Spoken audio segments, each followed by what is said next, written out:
O auxílio divino permaneça sempre conosco. Amém. Ontem nós tínhamos visto a necessidade de nos conhecermos para conhecer a Deus. Porque senão nosso relacionamento com Deus seria mentiroso. Seriam duas ilusões.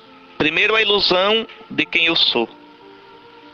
Sem me conhecer, sem partir de mim, da minha situação, das minhas misérias, dos meus conflitos, das minhas tristezas e alegrias, como é que eu posso de verdade me dar a Deus? Como é que meu diálogo com Deus vai ser sincero se não parte de mim? Se não sou eu? E quem sou eu? Eu sou eu e as minhas situações. Eu sou eu com a minha história, com os meus conflitos. Todos nós temos feridas, todos nós temos conflitos, todos nós temos níveis nossos, regiões nossas frustradas. Será sempre assim, sempre. E sou eu, concretamente, que devo entrar em comunhão com Deus. O eu de verdade, não o eu fantasiado. Só assim eu posso encontrar também o Deus verdadeiro. O Deus que vai me falar nas minhas situações. O Deus que vai dizer, eu te amo como tu és, eu te amo nas tuas situações. Eu te amo com a tua história. É com a tua história, com a tua situação, com as tuas características, com a tua ferida, que eu quero o teu sim. Que eu espero o teu sim. Que eu quero me encontrar contigo. Então era o que eu dizia ontem. E eu dizia que esse conhecer a Deus são simultâneos. Simultâneos. Os santos todinhos fizeram isso. À medida que conheciam a Deus, iam se conhecendo. E à medida que iam se conhecendo, iam conhecendo a Deus. Na tua luz, contemplamos a luz. Ou seja, não é eu me conhecer à minha própria luz. Não é eu estar bem comigo mesmo. É muito diferente o cristianismo, viu? Da espiritualidade budista ou hinduísta. Não é eu me conhecer a partir de mim, eu estar bem comigo. Não, é eu estar bem com Deus. Quando eu estiver bem com Deus, o estar bem comigo será verdadeiro. Será verdadeiro. Porque o estar bem simplesmente comigo mesmo pode ser estar bem comigo mesmo na mentira, no pecado, no erro. E aí não. Lembrem do que eu disse, a referência do que é a verdade, a referência do que é a luz, a referência do que é santo é Jesus. É Jesus. Não tendes outro mestre.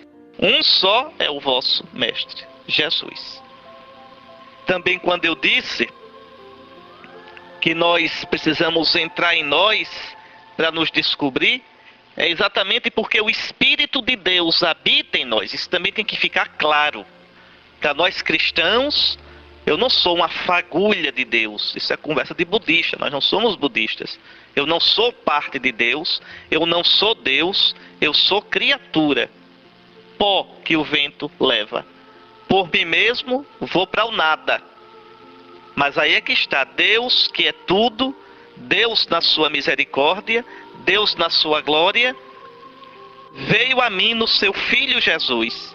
E porque eu fui batizado e recebi o Espírito Santo de Jesus, eu posso dizer que Deus habita em mim de um modo novo. Isso é fato, isso é real. O Espírito de Deus habita em mim, né? Não é, não, porque eu sinto uma força interior. Não, vamos deixar esse discurso esotérico. Não, o Espírito Santo, a terceira pessoa da Trindade, Deus, habita em mim desde o meu batismo. E se a gente cumprir o que São Paulo pede, não entristeçais, não sufoqueis, não extingais o Espírito que recebestes. Esse Espírito Santo de Cristo trabalhará em mim. Qual é o trabalho do Espírito Santo em mim? Me dá os sentimentos de Cristo, as atitudes de Cristo, o modo de ver a vida próprio de Cristo. Então, depois de falar deste conhecer-se, vamos agora para um segundo tema, um segundo ponto: desertos. Que é um tema que aparece tanto na Bíblia. O povo de Deus atravessou o deserto. O povo de Deus viveu numa região desértica. De modo que deserto é uma imagem, né? O nosso Salvador Jesus Cristo começa seu ministério público no deserto. O deserto é um dos grandes temas da espiritualidade cristã. Trata-se, antes de tudo, de um lugar inóspito, tórrido, solitário e, por vezes, ameaçador. Interessante que existem muitos tipos de deserto. O deserto do Sinai é o mais impressionante dos que eu já vi. É tudo de pedra. Uns vales enormes. Muito bonito, mas aterrador. Aterrador. De uma solidão. Há desertos como o Saara, só de areia, parece areia do mar. De dunas. Há desertos de areia pedregosa, como pissarra, uma pissarra grossa. Mas é sempre o deserto. Ali, no deserto, o homem está nu, despojado de todos os seus apetrechos, apanhado entre a terra e o céu, entre dias extenuantes de calor tremendo e noites geladas. Ali, ninguém pode viver se não for ajudado por Deus. Não tem garrafinha de água, não tem ar-condicionado, não tem carro, não tem nada, não tem nenhuma árvore para dar sombra. O homem está só diante de Deus. No deserto, o homem experimenta o quanto ele é pobre, o quanto é limitado. Ninguém pode morar ali sem enfrentar mais cedo ou mais tarde os assaltos dos demônios. Os primeiros monges iam para o deserto para combater os demônios. O que é isso? É que na solidão, no repetir a mesma coisa, sem distração, o que é que vai aparecendo? O mundo interior da gente, os demônios da gente. Eu repito, nós vivemos na periferia da gente. Nós vivemos distraídos entre tantas conversas, tantas distrações, tanta internet, tanta televisão. Então a gente não se conhece. Não se conhece.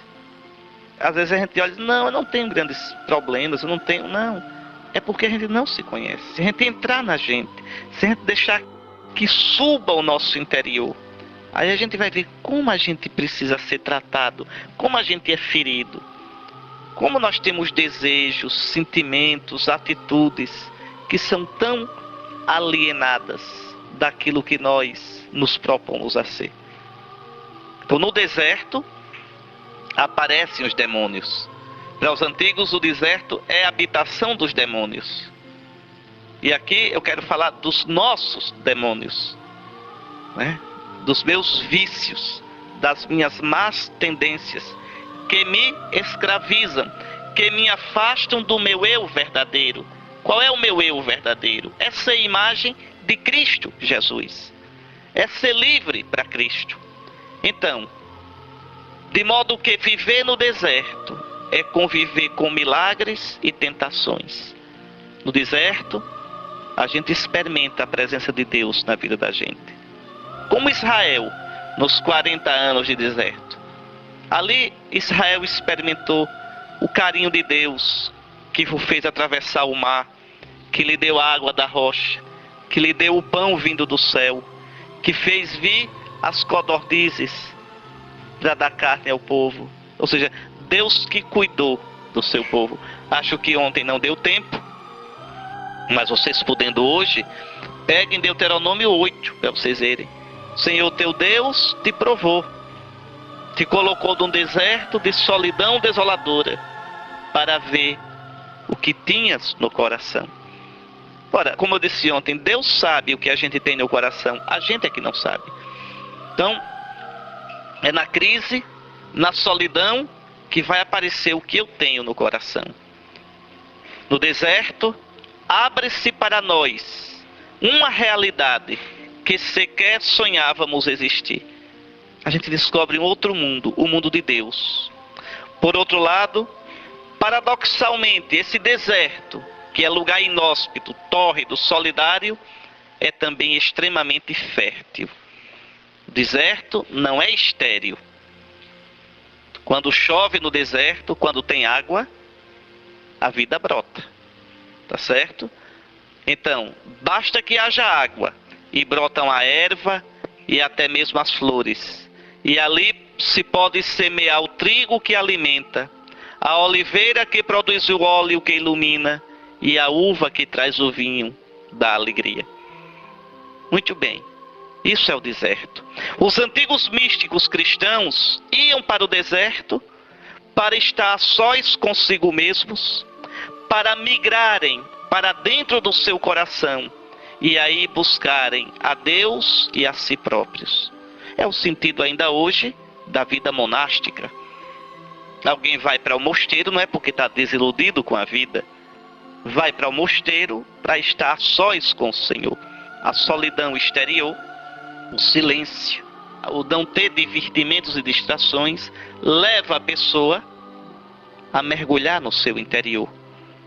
Mas não é um mergulho interior para estar lá, numa boa, não tem nada disso. Mergulha-se no interior diante de Deus, diante de Cristo, para combater seus demônios e se parecer mais com Jesus. Então, isso é da tradição cristã. O monge faz isso, os monges do início do cristianismo faziam muito isso, mas todo cristão tem que fazer isso, buscar a Deus e a si próprio. Assim, o deserto exterior é condição e imagem do deserto interior.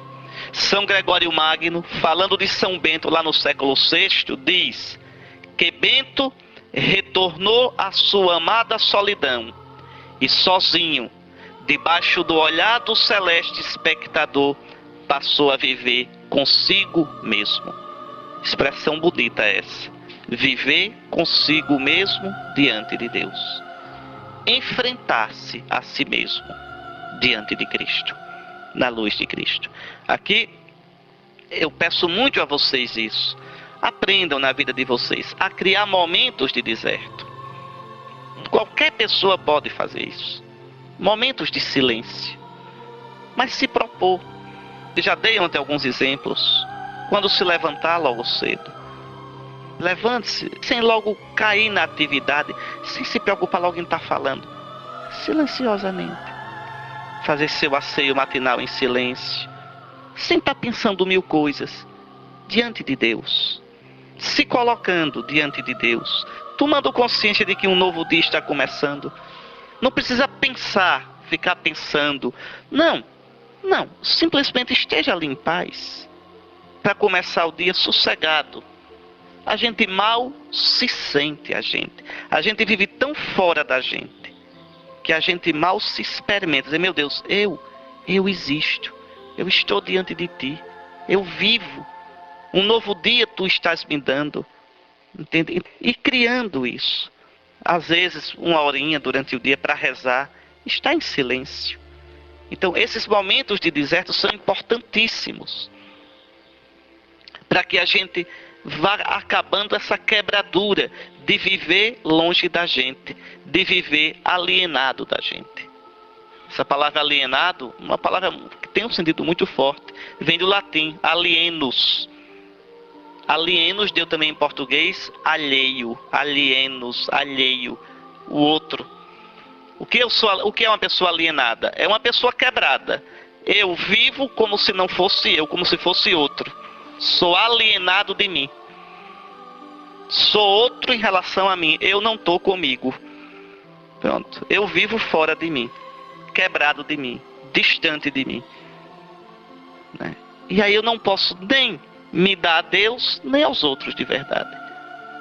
E o mundo nos aliena profundamente. Nos quer manter longe de nós. Fora de nós. Pois bem, o deserto é também para os antigos morada dos demônios.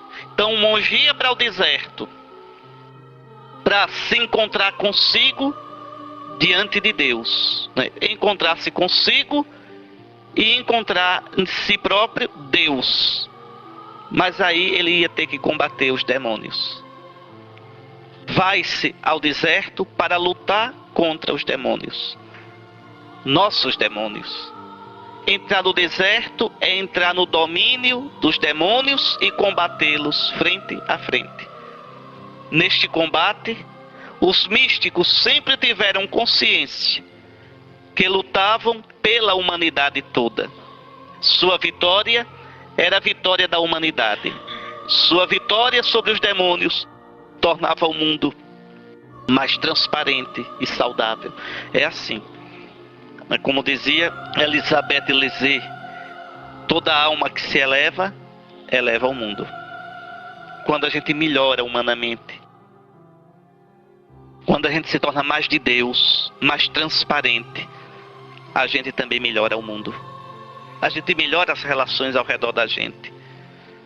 Uma pessoa em paz consigo, uma pessoa centrada em Deus, ela pode levar a paz a tanta gente. Um monge russo, São Serafim de Sarov, dizia: conserva em paz o teu coração e uma multidão se salvará ao teu redor. E é verdade. Então, veja, o monge sabia que o combate dele ainda hoje é assim. É pelo mundo todo. É a humanidade como família, a humanidade como um todo, que se torna melhor, mais transparente, mais saudável. Eu repito, a gente nunca teve tanta gente doente como no mundo atual. Né? Doente, alienada de si, presa a tanta bobagem, a tanta coisa superficial. Pode olhar, o mundo de hoje multiplica eventos. É Copa, é Olimpíada, é Carnaval fora de época. Por que se multiplicam os eventos? Para distrair a gente. A vida, na sua cotidianidade, vai se tornando insuportável. Querem ver outro sinal dessa doença? O turismo. Não é que o turismo em si seja mau. O turismo em si não é o mal. Mas é uma febre turística. Andar. Fugindo de mim. Por que andar? Para ver sempre o exterior. Como nada me satisfaz no exterior, eu tenho que ver sempre o novo. Quase como uma coisa compulsiva. Fugindo do meu interior. Quer ver outro exemplo? O consumo. O incentivo ao consumo do que eu não preciso. Despertam-se necessidades que não são reais, mas sempre me tirando de mim. De mim. E quanto mais eu me alieno, mais vazio, mais infeliz, mais quebrado. É um processo terrível de alienação. Se eu não tiver isto, eu não sou feliz. Veja, como se a minha felicidade estivesse fora de mim, nisto. Quando a minha felicidade verdadeira está em mim. Em mim. Mas não é em mim sozinho. É porque Deus está em mim. O Espírito de Deus, o Espírito que Cristo me deu, está em mim. Então existe um processo e a gente entra nisso. De alienação. Então é preciso voltar para nós.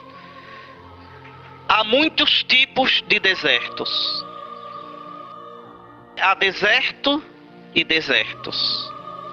Por exemplo, o deserto do próprio corpo, como uma doença, a velhice, as consequências de um acidente, são desertos, né? O deserto do coração, o desejo não realizado, um amor frustrado, as securas, né? A solidão, os aborrecimentos, a experiência do desamparo, das carências, as melancolias. O deserto da inteligência, quando aquilo que acontece no mundo ou acontece comigo, eu não posso compreender. O que significa essa violência? O que significou aquela injustiça que foi feita e ninguém repreendeu, ninguém restaurou a justiça? O que significa, por exemplo, a dor daqueles que foram vítimas dessas cheias em Alagoas e Pernambuco? São coisas que nos colocam em crise. Tudo que me coloca em crise é deserto. Tudo que me coloca em crise. Pode ser no corpo, no afeto, na inteligência. O deserto terrível da fé, quando Deus nos escapa, quando desmoronam nossas seguranças e falsas muletas, quando as ideias que tínhamos transformado em Deus desabam. Quando eu procuro por Deus e parece que não consigo apalpá-lo. Parece que Deus é uma sombra, que Deus é irreal. Vejam, são desertos. O deserto de uma coisa que eu queria muito e frustrei. Uma coisa que eu esperava muito e não deu certo.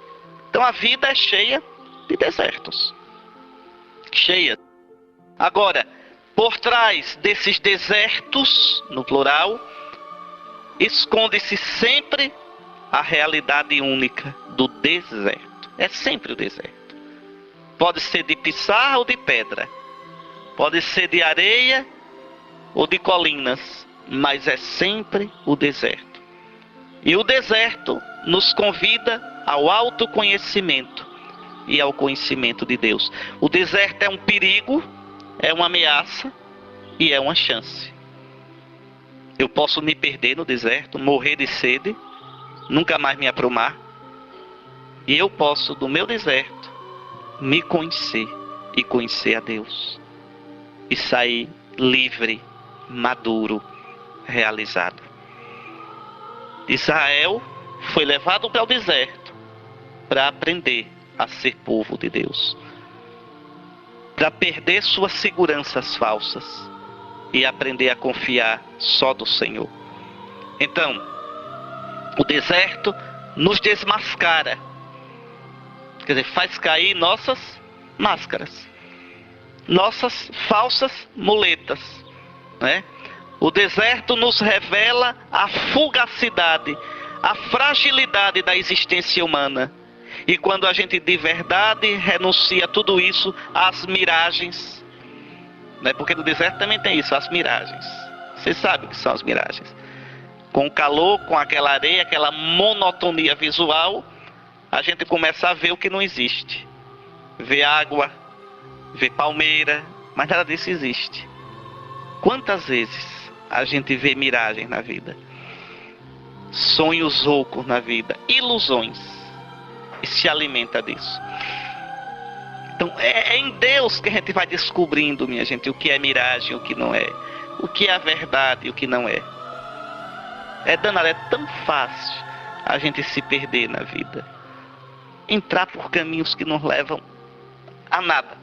Então, quando a gente de verdade renuncia às miragens, quando renunciamos a preencher os nossos vazios com bobagens, com nossas megalomanias e fixações, então se nos revela o milagre da presença de Deus, do nosso próprio mistério e da beleza e riqueza de cada momento nosso, que traz em si a semente da eternidade. Cada momento nosso na vida é bonito. Cada momento. Pode ser momento de alegria ou de tristeza. Pode ser momento de sorriso ou de lágrima.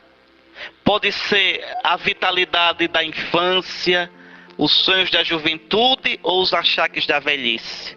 Cada momento, se a gente viver diante de Deus, é bonito. É bonito. É rico de possibilidades. Agora, se eu sou superficial e não sei viver esses momentos à luz de Deus, esses momentos me frustram, esses momentos me marcam negativamente. Se eu começo a correr do deserto, né, como eu coloquei aqui, enchendo meus vazios com bobagens. Por exemplo, todos nós temos carências. Todos nós. Quem é que não é carente?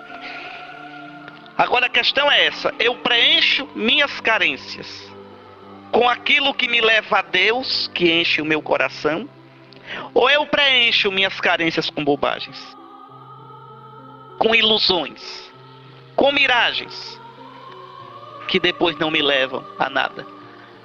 É interessante como hoje os consultórios de psicólogos e psiquiatras são cheios e as pessoas não são mais felizes. Porque não adianta fugir de si. Não tem terapia melhor, não tem psicólogo melhor do que a oração. Mas a oração verdadeira, que não é repetir mantras e fórmulas para me sentir em paz comigo mesmo. Não é isso. Não é olhar para o próprio umbigo. É olhar a Cristo na cruz, que diz: aprendei de mim, vinde a mim. Entrar na dinâmica de Cristo, que foi todo para o Pai, todo para os irmãos. Aí a gente encontra a cura. Aí a gente encontra a pérola de grande valor, o tesouro escondido no campo. Aí a gente encontra a paz. Aí a gente descobre o reino de Deus. Então, não adianta, porque a nossa tendência é essa, é fugir, né, das nossas carências, enchê-las com bobagens. Lembra-te de todo o caminho que o Senhor teu Deus te fez percorrer durante 40 anos no deserto, a fim de humilhar-te, colocar no humus, colocar no teu chão, colocar na tua verdade, tirar-te das tuas ilusões, tentar-te, quer dizer, colocar-te à prova e conhecer o que tinhas no coração. Portanto, reconhece no teu coração que o Senhor teu Deus te educava como um homem educa o seu filho. Quando eu descubro que na minha vida eu caminho diante de Deus, e que mesmo os momentos tristes e de crise da minha vida são chances que Deus me dá para o meu crescimento, para a minha conversão, para colocar minha esperança nele, não nas minhas muletas. Quem vive isso, quem descobre isso, nunca perderá a paz. Não estou dizendo que não vai sofrer, não estou dizendo que não vai chorar, mas no mais profundo de si, a paz. Olhe Nossa Senhora ao pé da cruz. Quanta força, quanta integridade, quanta dignidade. De pé ao pé da cruz, junto à cruz estava Maria, sua mãe. Onde foi encontrar essa força toda? Onde foi encontrar essa elegância toda? Porque foi uma mulher provada pelo deserto. O deserto da solidão em Nazaré, né? Aqueles anos de silêncio, quando José depois morre, Jesus sai de casa. O deserto de perder o filho que se dedica totalmente ao reino de Deus. O deserto de suportar o silêncio e as demoras de Deus. Vejam o resultado. Uma mulher livre, uma mulher serena, uma mulher totalmente encontrada em si, porque encontrada em Deus. Então, sem esse caminho de deserto, não tem vida cristã profunda.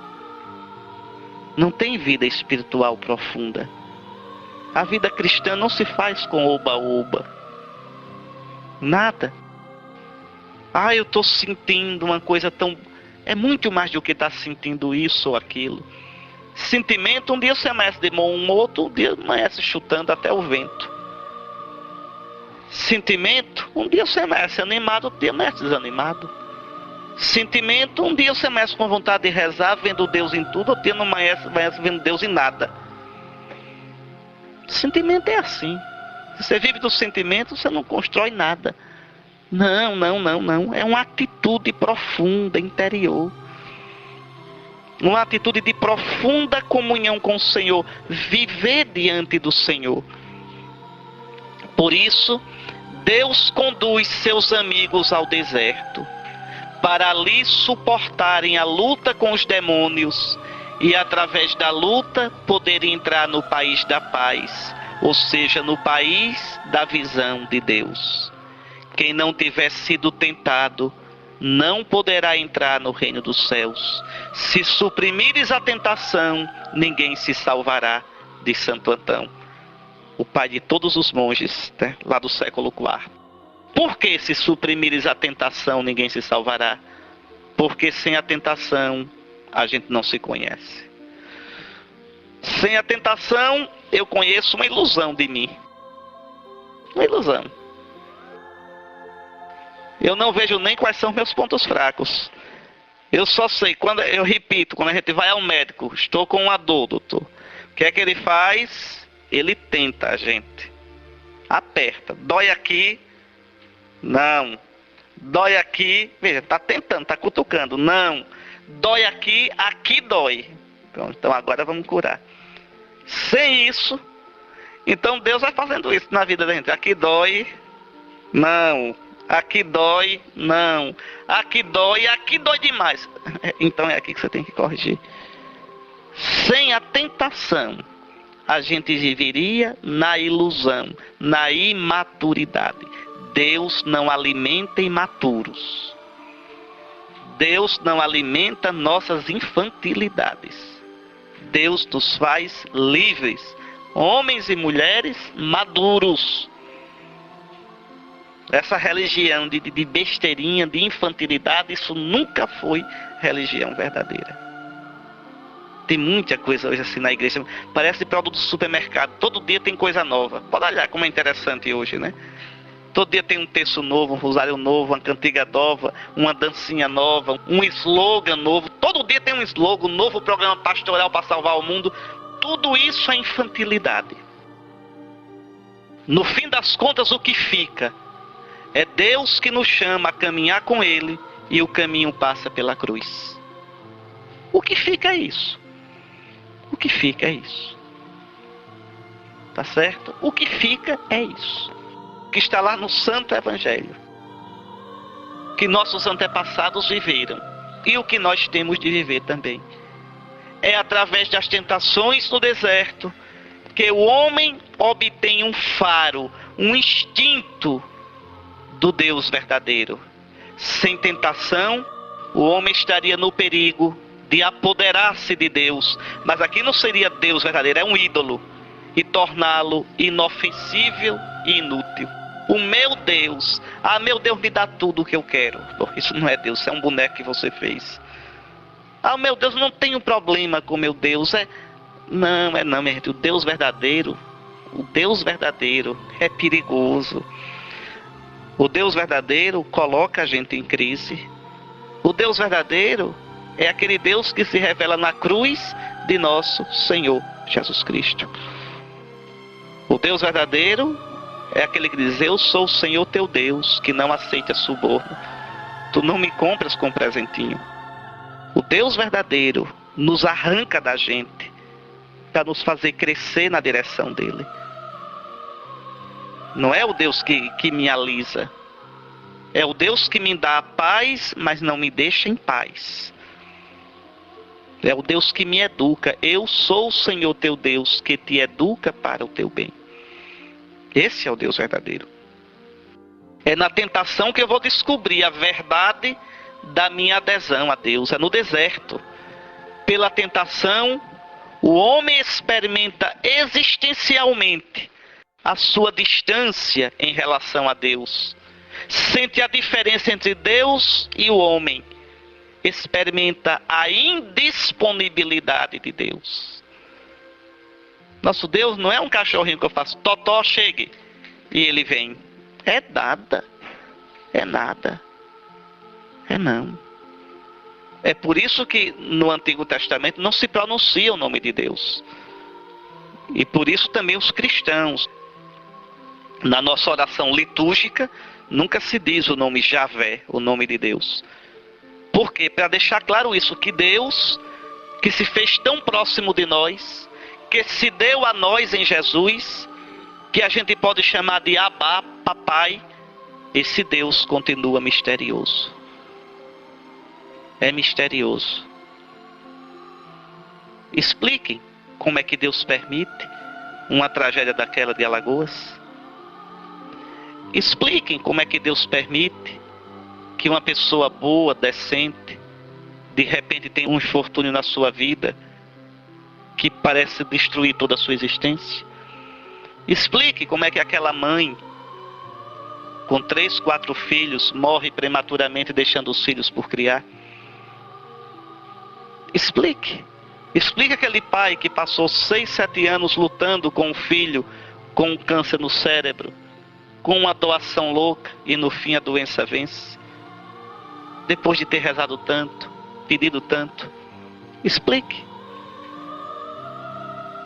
Ou Deus não existe, só existe o vazio, o absurdo, ou esse Deus que existe e que é bom, porque nós vimos a cruz de Jesus, é um Deus que eu não consigo alcançar totalmente, cuja lógica eu não consigo entender. Em outras palavras, em teologia se diz, é um Deus diferente, separado, além de tudo o que eu possa imaginar. Existe uma palavra para isso em hebraico, Kadosh, santo. É isso que significa que Deus é santo. É o outro com O maiúsculo, é o separado, é o que está para além de tudo. Diante disso, a gente só pode dizer, como diz a bênção hebraica dos judeus, bendito sejas tu, Adonai nosso Deus, que guardas os segredos. Eu não sei explicar. Eu não sei explicar o porquê sou assim, porque nasci dessa família, porque nasci nessa época, com esse temperamento, com essas feridas, com essas marcas. Ou vou dizer que Deus não existe, que não me ama, ou eu vou dizer, Senhor, que tu existes, eu sei, eu creio. Que tu és amor, eu vi na cruz do teu filho. Eu vi que tu és amor, eu vi que tu me amas, mas eu não te compreendo. Tu és grande demais. Eu não te dobro a mim. Eu tenho que me curvar a ti. Deus nunca será o Deus dessas seitas que você faz assim e ele vem. O Deus da arrumação, o Deus que me paparica. Não. Esse Deus não existe na Bíblia. Esse Deus não existe na Bíblia. Então, é na provação, é no deserto, é na crise que o Senhor nos educa. Olha o que Jó diz. Jó, vocês sabem, é um personagem literário. No livro de Jó, o autor sagrado quer responder a uma questão: por que o justo sofre? Por que o homem bom, reto, amigo de Deus sofre? Porque os antigos diziam, antes do exílio de Babilônia, diziam assim: quem é amigo de Deus tem longa vida, dinheiro e muitos filhos, de modo que quando morra, o seu nome fique nos seus descendentes. O homem ímpio tem vida breve, em geral de morte violenta, não tem filhos, os seus filhos são desmantelados e amaldiçoados e morre na miséria. Era essa visão simplista que existia no antigo Israel. Não se sabia que existia vida após a morte. E exatamente o livro de Jó e alguns outros livros da Bíblia vão desmanchar essa visão. No livro de Jó, o autor mostra um homem santo, amigo de Deus e que de repente perdeu tudo. Os filhos, os bens, a saúde, a honra. Pronto. Aí vem 3 amigos, depois aparece mais um, para consolá-lo. E os amigos querem dizer uma coisa só: Jó, você aprontou alguma coisa contra Deus, por isso está sofrendo. E Jó vai dizendo: eu não aprontei nada. Eu queria entender por que Deus faz isso comigo. E no fim, quando Deus aparece, não é para explicar. Pelo contrário, ele diz: Jó, quem és tu que questionas os meus desígnios? Vamos lá, Jó, responde, você que sabe tudo. Como foi que eu criei o mundo? Onde é, Jó, que eu escondo os ventos? Onde é que eu guardo o sol e o faço nascer todo dia? Vá, Jó, responda. De onde vem a luz? Quem deu força às ondas do mar? E aí Jó vai ficando assim e vai dizer, olha aqui: reconheço que tudo podes e que nenhum de teus desígnios fica frustrado. Sou aquele que denegriu teus desígnios com palavras sem sentido. Falei de coisas que não entendia, de maravilhas que me ultrapassavam. Conhecia-te só de ouvido, mas agora viram-te meus olhos. Por isso retrato-me e faço penitência no pó e na cinza. Em outras palavras, Senhor, eu não sei por que estou sofrendo, porque perdi meus filhos, minhas coisas, mas eu confio em Ti. Senhor, eu não te peço mais explicações, eu confio em Ti. Eu me abandono em Ti. No deserto do meu sofrimento, no deserto da minha dor, eu me jogo nas Tuas mãos. Veja, Jó sai maduro. Eu repito, o deserto ou desmantela a gente de vez, ou confirma a gente. Por exemplo, o deserto do casamento. Vocês que são casados sabem disso. Épocas em que a relação entre os dois é um deserto. Parece que a compreensão desaparece. Parece que a empatia é ameaçada. Ou os dois se seguram ali, naquele deserto, lutando, e aí, atravessando o deserto, o amor sai confirmado, mais maduro, mais profundo, dependendo menos de emoções e muito mais numa adesão profunda de todo o ser, de um ao outro, ou dali mesmo sai o desmantelo, acabou-se. Não adianta. A gente não constrói nada de duradouro, nada de profundo, sem passar pelo deserto. É da dinâmica da nossa vida. O Senhor nos coloca no deserto para nos provar. O Senhor nos coloca no deserto para nos fazer crescer. E repito, o deserto é uma ameaça, pode me destruir. E o deserto é uma chance, pode me confirmar e me amadurecer para sempre. Depende do meu modo de entrar no deserto.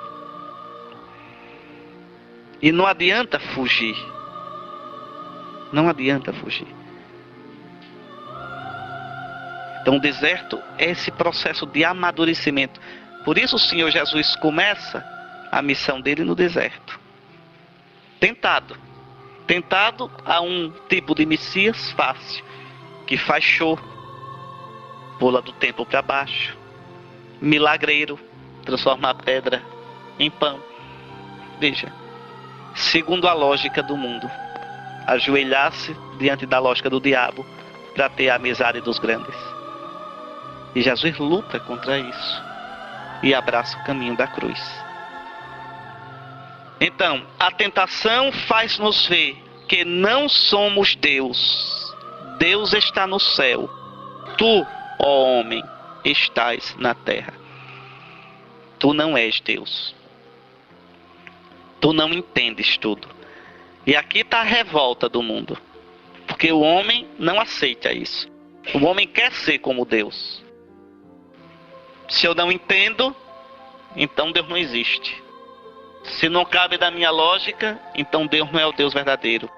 Se não sai como eu quero, então eu viro as costas para esse Deus e vou procurar um Deus mais fácil, que é um ídolo. Que é um ídolo. O deserto, portanto, é lugar de tentações exteriores e interiores.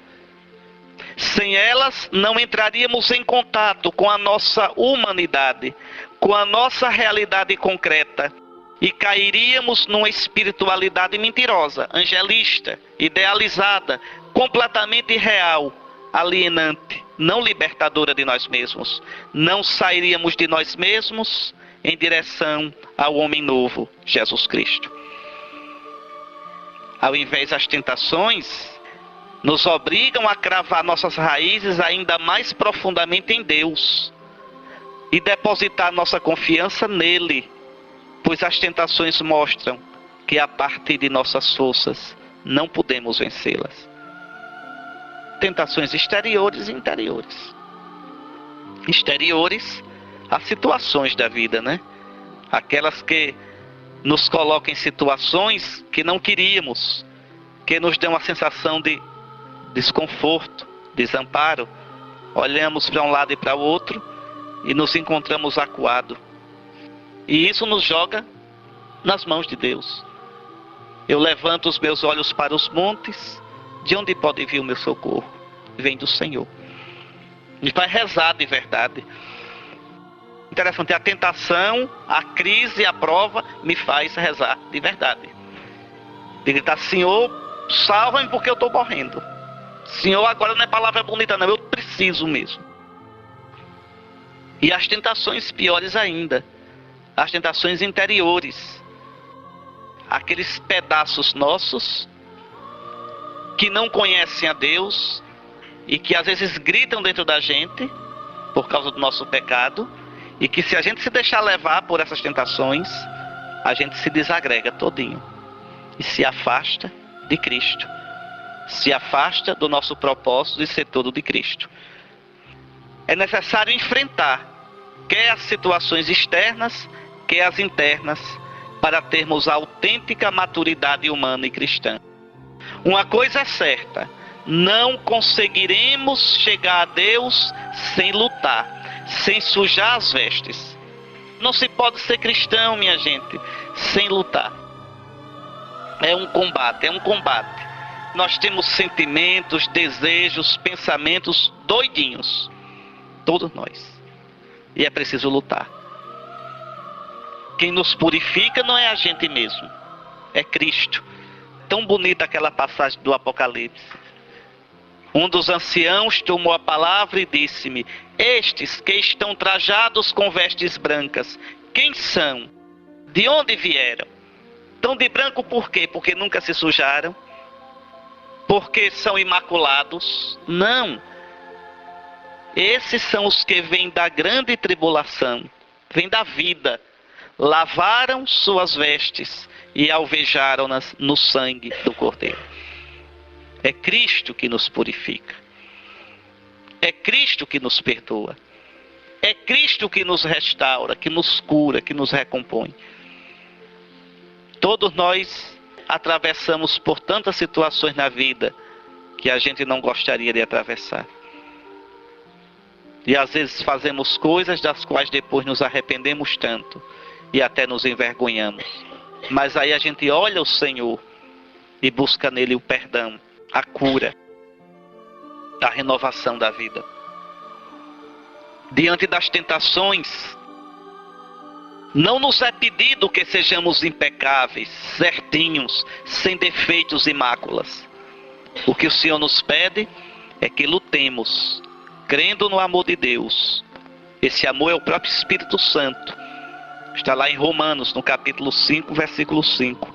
O amor de Deus foi derramado nos nossos corações pelo Espírito que nos foi dado, o Espírito Santo. O bom cristão não é o impecável, mesmo porque não tem ninguém impecável, mas é aquele que é fiel no caminho para Deus. É aquele que luta, que caindo se levanta, que errando se conserta, que se desviando volta a caminho. Aquele que se familiariza com os demônios através da tentação, encontra a verdade de sua alma e descobre os abismos do seu inconsciente, os pensamentos homicidas. A gente às vezes não quer matar o irmão, matar de tanto jeito, matar desprezando, matar falando mal, matar passando por cima, matar com prepotência. Nossas representações sádicas de levar sofrimento às vezes para os outros, de vingança, as nossas fantasias imorais. Nós só nos tornamos seres humanos maduros quando nos confrontamos com esta verdade, quando somos experimentados pela tentação. Então a tentação tem um aspecto positivo. Ela nos dá um novo tipo de familiaridade com Deus, de dizer: Senhor, socorre-me. Senhor, eu não sou bom não. Senhor, ajuda-me. Como Pedro: salva-me, Senhor, que eu estou perecendo. A tentação faz a minha relação com Deus ser mais verdadeira. Não estou dizendo que a tentação é boa em si, mas que causa um bem em nós. Por isso Jesus nos ensinou: não nos deixes cair em tentação. Ele não ensinou a gente a dizer: Senhor, que eu não seja tentado. Não, Senhor, que eu não caia em tentação. Livra-nos do maligno. Tá certo? Livra-nos do maligno. Estava escutando essa semana alguém dizendo: um menino que tinha medo do bicho, como é o nome do bicho, meu Deus do céu? Pera aí. O Malamém, né? Sabe dessa história, não sabe? Que o menino escutava a mãe dizendo todo dia: livrai-nos do Malamém, livrai-nos do Malamém. Então, esse bicho chamado Malamém, né? Que é um bicho perigoso, repare, né? Mas livrai-nos do Malamém, um lobisomem, um bicho desse. Pois bem, então nosso Senhor nos ensinou a pedir isso: não nos deixeis cair na tentação, livra-nos do mal. Não é do Malamém, mas tudo bem. Então, vejam, aí a gente experimenta na tentação a presença de Deus muito mais profunda do que costumávamos experimentar anteriormente. Sem a tentação, vamos nos tornando desleixados, autossuficientes, começamos a vegetar espiritualmente, repousando em nós mesmos e não em Deus. Tentados, aprendemos a combater e a gritar realmente por Deus. Experimentaremos que é o Espírito de Cristo que age em nós e deixamos que Ele haja. Bendito seja o Senhor, meu rochedo, que treina minhas mãos para a batalha e meus dedos para a guerra. Meu amor e minha fortaleza, minha torre forte e meu libertador, o escudo em que me abrigo e que a mim submete os povos. Então veja, é pela tentação que eu vou me conhecer. Repito, Deus me quer santo, mas não com a santidade falsa, fabricada. A minha santidade é dizer sim a Deus a partir da minha realidade concreta, das minhas limitações, dos meus vícios de caráter, de temperamento. É aí que Deus me espera. Quem se preocupa sobretudo em ser correto, certinho, impecável, pode correr o risco de não viver a vida plenamente, com medo de possíveis falhas. É como aquele que não se levanta da cama de manhã para não errar. Então pronto, fica na cama a noite todinha, o dia todinho, não vai viver. Não, é na batalha que a gente se faz. Veja, esse que vive assim, preocupado em ser correto, no sentido de certinho, poderá até ser uma pessoa correta, mas não terá grandes horizontes, não desabrochará, será medíocre, medroso, teve medo de enfrentar a vida. Contar com a possibilidade da tentação, saber enfrentá-la em paz, com a consciência de que ela faz parte da vida, torna-nos mais humanos e, portanto, mais humildes. Santo Isaac de Nínive já o percebia. Tem uma frase que eu gosto muito, Santo Isaac de Nínive: feliz o homem que conheceu as próprias misérias, porque aprende a ter misericórdia. Eu tenho misericórdia do outro, porque eu conheço as minhas misérias. Quem não conhece suas misérias, trata os outros com chicote. Quem não se conhece, não conhece suas misérias, é prepotente em relação aos outros, não tem misericórdia, julga, não admite o erro dos outros. Uma pessoa que age assim é uma pessoa que nunca entrou em si para ver sua própria fraqueza, sua própria limitação, sua própria incoerência, seu próprio pecado. Quanto mais o homem diante de Deus se conhece, mais se enche de misericórdia para com os outros. Pois bem, as tentações nos tornam vigilantes e nos abrem então para os outros. É uma imagem falsa da santidade pensar que o santo está acima de todas as tentações. Estar conscientes delas, das tentações, sem deixar-se dominar por elas, é um caminho que nos mantém vivos e sempre de novo nos recorda que não podemos nos tornar melhores por nós mesmos, mas somente Deus poderá nos transformar. Somente Ele nos dá a vitória contra as tentações. Uma experiência na minha vida que eu agradeço a Deus foi o tempo do mosteiro, exatamente por isso. A gente vai vendo os pecados da gente. E a gente vai vendo que a gente não é bonzinho. E que sozinho a gente não pode sair disso. É muito quebrado. O pecado feriu muito a gente. O pecado prejudicou muito a gente. Nossos pensamentos, nossos desejos, nossas ideias. E aí a gente é obrigado a dizer: Senhor, salva-me, porque eu estou me afogando. Senhor, se tu não me sustentares, eu jamais serei livre de mim mesmo. Quantos desejos, quantas intenções nossas não são puras, não são sinceras. Quantas máscaras, quantos joguinhos para a gente se afirmar. Quantos sorrisos e abraços não brotam da pureza do nosso coração. Quanto mais a gente entra na gente, mais a gente vê que é quebrado. Salva-me, Senhor, porque eu estou perecendo. Salva-me de mim mesmo, Senhor. Salva-me de minhas máscaras, de minhas falsas muletas. Bom, eu deixei aqui para vocês meditarem. Primeiro essas palavras tão bonitas, olhe. Seja como for, não conseguiremos escapar ao deserto. É o que restará de nosso corpo quando o tempo tiver reduzido a pó. Aí a vaidade vai desaparecendo, não tem jeito, né? É o que restará dos nossos amores quando a provação estiver desatado de seus mais doces laços. É o que restará de nossos pensamentos mais sublimes quando o esquecimento estiver apagado. É o que restará de nossas crenças quando contemplarmos a Deus tal como Ele é e não mais como cremos ou pensamos ou imaginamos que seja. Aceitar nosso deserto é aceitar nossa carência de ser, né? Nossa pobreza de criatura. Somos limitados, somos Deus não.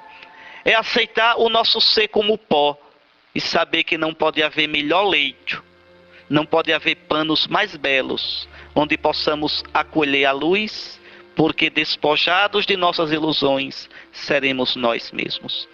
Nós passamos, minha gente, passamos depressa.